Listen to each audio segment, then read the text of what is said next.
আমি আগতেও কৈছিলোঁ যে সৰ্বানন্দ সোণোৱালৰ গাঁতি 2021 ব্ৰহ্মপুত্ৰত দলিয়াই দিয়া হ'ব, কিন্তু দুখৰ বিষয় সৰ্বানন্দ সোণোৱালৰ গাঁতি বিজেপি দলে ব্ৰহ্মপুত্ৰত দলিয়াই দিলে। আৰু মই আগতেও কৈছিলোঁ, বিলাসী থানা অসমৰ তৰফৰ পৰা কোৱা হৈছিলে যে সৰ্বানন্দ সোণোৱাল অসমৰ সৰ্বকালৰ সৰ্বব্যৰ্থ মুখ্যমন্ত্ৰী। প্ৰথম কথা হৈছে এইটো বিজেপি দলৰ আভ্যন্তৰীণ কথা।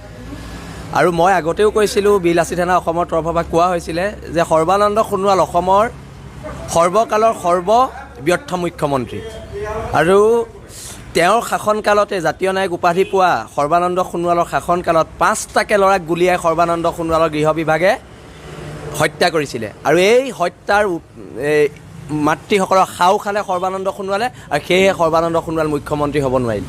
আৰু আমি আগতেও কৈছিলোঁ যে সৰ্বানন্দ সোণোৱালৰ গাঁতি 2021 ব্ৰহ্মপুত্ৰত দলিয়াই দিয়া হ'ব, কিন্তু দুখৰ বিষয় সৰ্বানন্দ সোণোৱালৰ গাঁতি বিজেপি দলে ব্ৰহ্মপুত্ৰত দলিয়াই দিলে। আৰু অনাগত দিনত এই নতুন চৰকাৰ, নতুন মুখ্যমন্ত্ৰীলৈ আমাৰ শুভেচ্ছা, শুভকামনা আছে।